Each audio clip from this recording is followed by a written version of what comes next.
Hello, and welcome to OnPoint, a podcast by Oak Street Funding, where we sit down with industry leaders to bring insights to topics you want to hear about. I'm your host today, Matt Staninger, Market Research Analyst at Oak Street Funding, and let's get on point.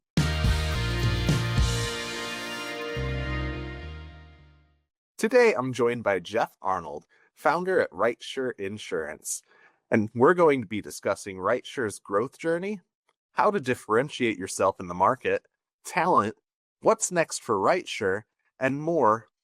Jeff, thank you for joining me today.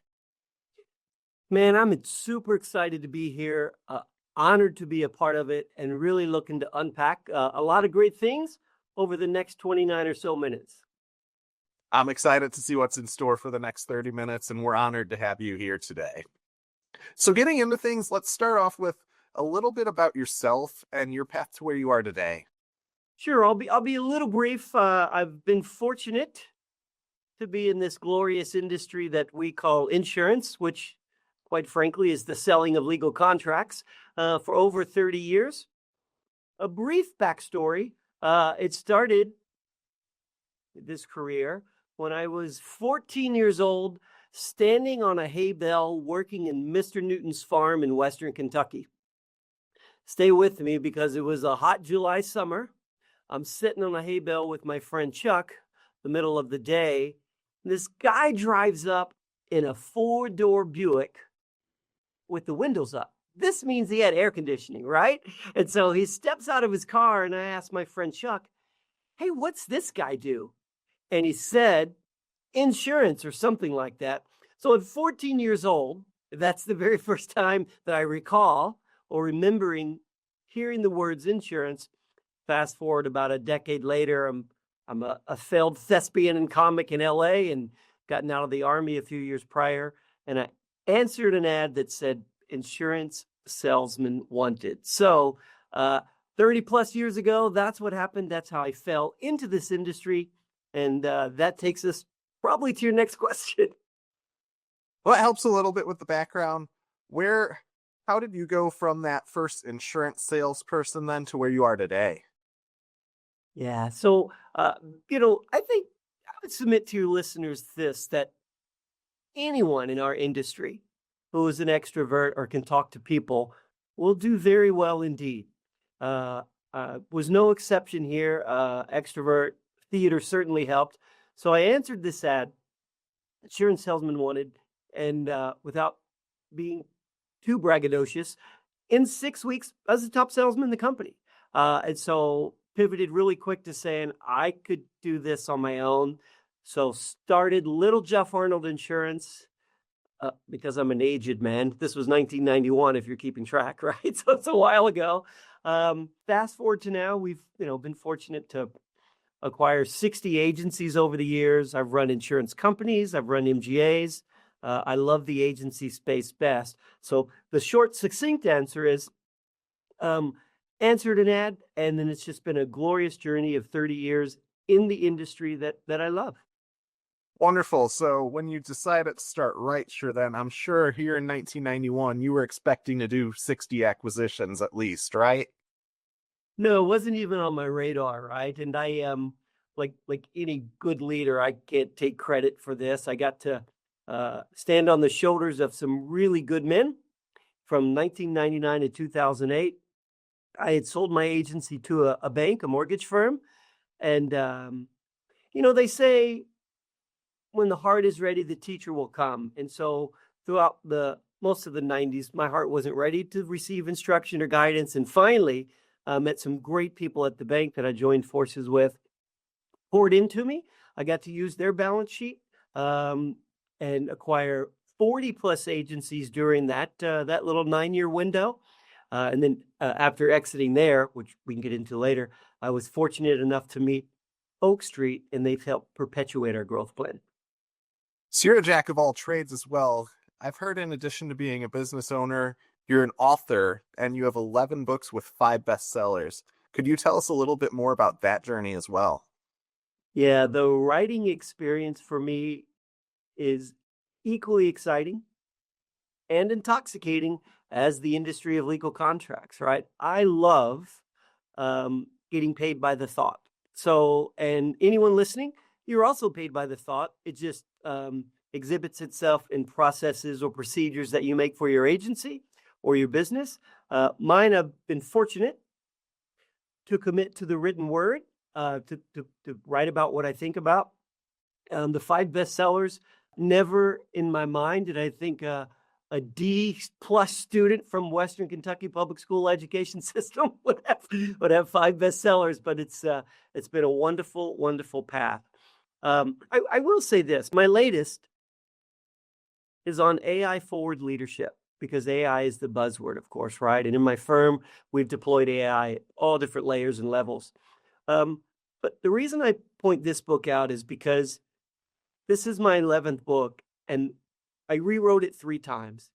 And the part about being a great writer from just a good writer or an ordinary writer is when you learn this secret of transferring knowledge without making it about you, right? And I say that because most men, not to be sexist, but most men, we talk, we get in a microphone or Zoom or in front of people, we speak to impress. That's just kind of built into our DNA. There's nothing wrong with it. But when you can make that pivot from trying to impress to make a connection and transfer knowledge, that's really powerful. And I say that because I rewrote that book 3 times to not make it about Jeff. Certainly my cadence comes through, but it's really about transferring leadership knowledge about how to deploy AI in your agency or any business. We'll get into a little bit more about that book in a few minutes here, but hearing that process of how you are paid by the thought and how you try to make things not about you, I have a feeling that might relate to how you differentiate yourself in the market with your business as well. I would agree with that statement, and it certainly resonates within me. RightSure is North America's most awarded insurance firm, not by our thing, but by all the industry publications. And besides the awards and the accolades, it's really about our famously friendly humans. So when you say the word differentiate, I instantly think of this infusion, this combination, this explosion of technology and humanity together, infused throughout every part of our process, to help consumers have a better insurance experience. That's great. And I know one of your taglines also is famously friendly humans. And of course, talent's also a hot button right now. How do you attract and retain those friendly humans and keep them working with technology as well to coexist and have great customer service for your clients? I'll say this about, because it seems like this is on the edge of a culture kind of a thing, right? Of the description there is maybe kind of hinting at culture, or how do you differentiate your agency to recruit, hire, and train people. And each of us would acknowledge that company culture isn't something you read on a board when you walk into the office, or some statement on the boardroom, or something in the front of the employee manual. Real culture is palpable. What I mean by that is there exists an energy. You can feel it when you walk into the presence of people there. You can feel it when you walk into the company. Real culture that's authentic doesn't require a leader or a CEO or a visionary to convey it. And they have to live it. But real culture, when it's embedded in every part of your ethos, can be felt. And I think that's what's part of our famously friendly humans, and people line up to be part of us, right? If I can just begin brag a little bit, whenever we go to hire, we just place one little blurb, and we'll get 75, 80 applicants without exaggeration, which is vastly different than a lot of people telling me, I'm struggling so hard to find people. Build your culture first, people will come. That is incredibly different from what we usually hear with the industry, especially in today's market. How then, whenever you have your 75 plus applicants, do you pull it down to know that this is going to be one of those famously friendly humans that is the right one for you to hire? There has to be a good culture fit, first of all, right? Every seasoned executive knows this. One bad hire can destroy your culture from the inside out. It's like a cancer that just eats at all the progress you've made. So we do not trust the hiring to one person, because when you're hurried to hire, you miss flags, right? Or miss potential issues. And so it's a group effort. Sometimes people go through 5 or 6 interviews here, but the real magic starts after someone is hired. And there are 287 processes we have, 287 processes that contribute to the creation, the making, the molding, the birth of a famously friendly human. So you don't have to be a famously friendly human, but you will be a famously friendly human by the time you talk to our clients, our policyholders, or any of our vendors. Great advice there. Let's get back to your book again, your 11th book here, AI Forward Leadership. How can insurance agencies leverage AI for operations without sacrificing that vital human connection? You of course, illustrate doing this so well within your company. It's important because it's a leadership-focused book, right? We should hit the pause button for a second, pump the brakes, that this isn't a how-to book. It's not going to explain to you how to integrate all with code and boring terminology. It's about leadership. And all great vision starts with great leadership as well as good deployment. And so what I talk to people in the book about is understand this. AI scares people. The introduction, the integration, the involvement of technology, especially AI, causes humans to recoil. And not everyone is openly embracing it. They are afraid that they will be replaced. I say nothing could be further from the truth. And in fact, around the conference room and the halls of RightSure, we don't use the word artificial intelligence when we talk AI. Everybody in unison says amplified income, because AI will allow you to amplify your income, to do the routine, the mundane, the transactional work that you're doing, right? It can be outsourced to AI. So you have time to be a better human, connect with people, meet them where they are, and deliver a better experience. And then here's the real big secret. AI, if delivered effectively and correctly, is absolutely invisible to the consumer, right? It's behind the scenes. I know some companies lead with AI and they want to be super tech forward. That not every consumer is ready for that. So a super successful deployment, integration of AI is seamless. It's behind the scenes. You don't have to beat your chest and tout it to everyone. It just delivers a better experience. Fantastic advice there. Are there any specific areas where you can think of that AI implementation should be a must for every insurance company?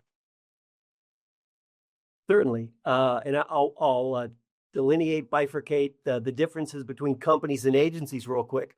Certainly, every single insurance company CEO or every claims leader should begin with FNOL, first notice of loss, deployment of AI. And here's why. In our business, we are, each of us, the entirety of everyone who earns an income in the insurance industry are there for one thing: to meet that promise made when they pay that premium at claims time, right? You paid a premium, it's claims time. Now it's time to withhold that promise. Now it's time to deliver on that promise that the consumer is paid for. And claims don't come in one at a time. Sometimes they come in thousands or 10,000s at a time.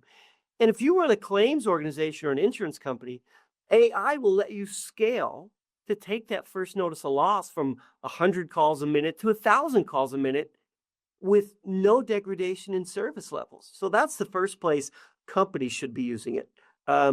We don't have enough time to go through all of the pieces, but agencies really quickly should be using it to meet customers where they are after hours, right? Why would you send someone to a voicemail when you have the ability to look into your database and hand them off right to the company claim center or right to the company billing center, or to send them a link to make a payment online? So AI isn't for saving expenses or cost reduction or expense management, or God forbid, reducing overhead. No, it's about helping meet consumers where they are and filling in those gaps where humans can't be. Very good advice there. So let's focus back in a little bit more specifically to RightSure. You took us a little bit through your journey initially, of course, not being ready, then restarting when you were ready and acquiring a ton through the first 10 years. How did you initially decide you wanted to use capital, and how was that initial growth made possible? So I exited in the mid 2000s, 2007 or 2008, from a couple different fintechs, and the bank that I spoke of earlier. And I'd been fortunate to run an insurance company and an MGA. And I just had a heart, a passion, a desire, thirst to be back in the agency business, right? I mean, there's something cool about having 140 different insurance companies, 42 states. How can you grow this? But I did not have the bank balance sheet behind me anymore. And as you know, there aren't too many bankers or lending firms lining up to help insurance firms. In fact, you can probably count the number on one hand, about how many people in 2008 were lining up for that.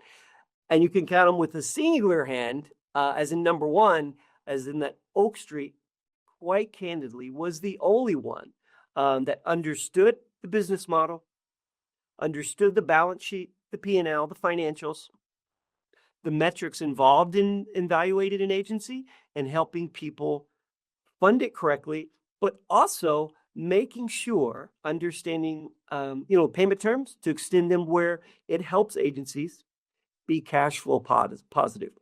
I was trying to stay away from words like amortization, but you got to throw it in there, right? They amortize it in a way that is agency friendly.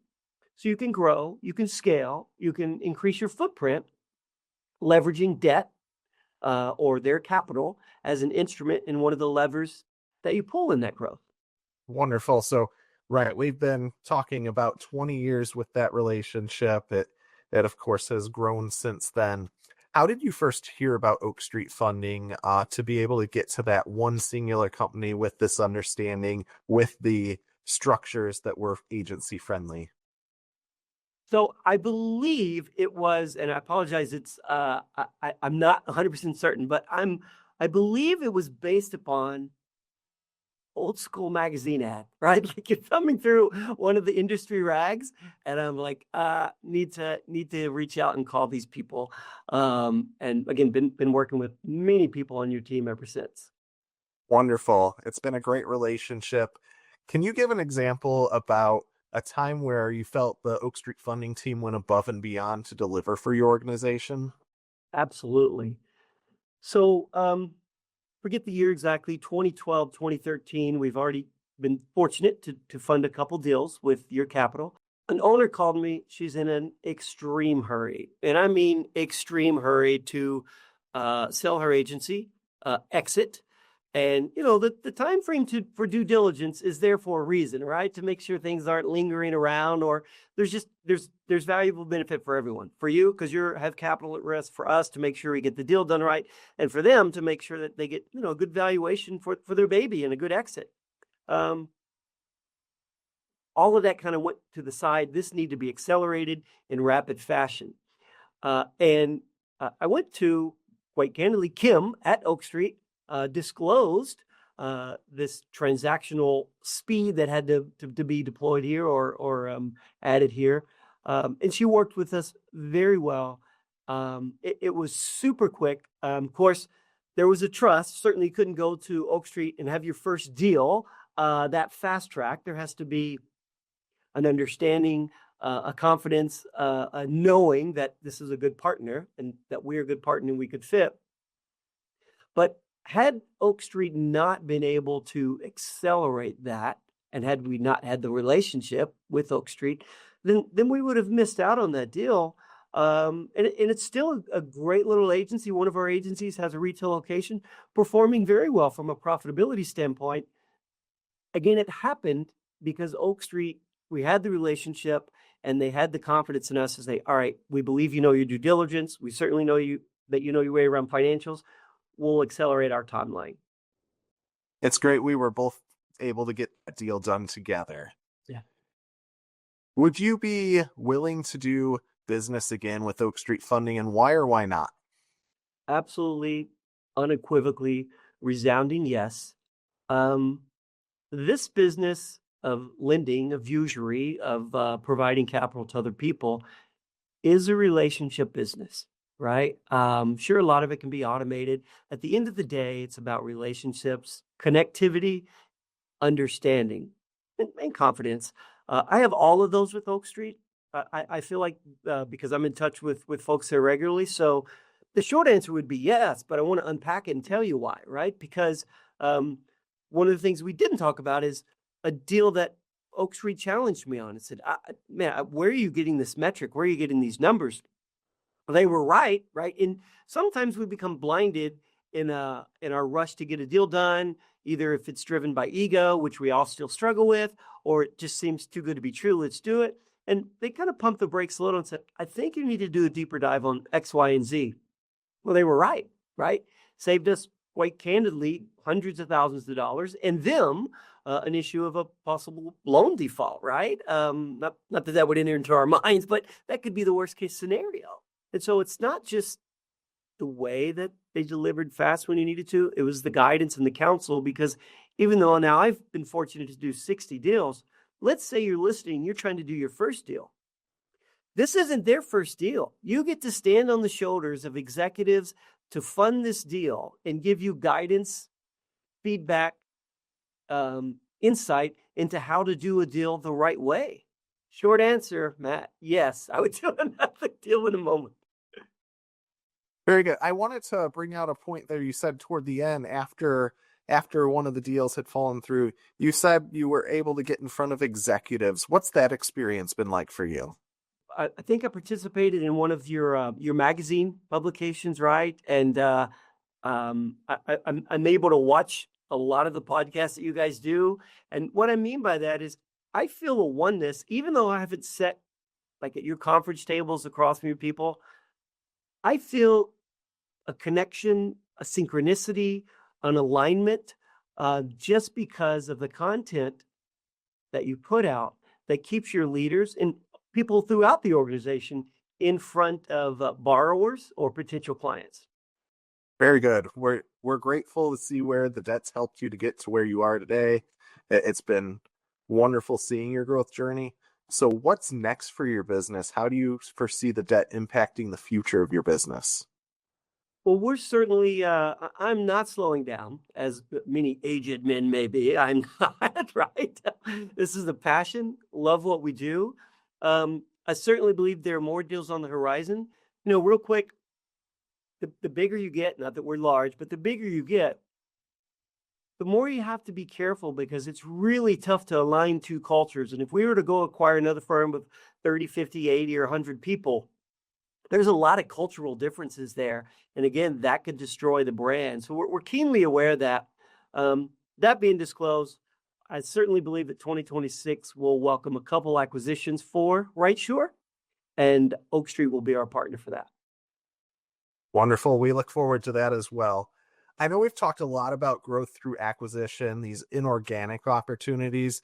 Were there times where you've used debt as well to encourage organic growth in your journey, and how have you done that?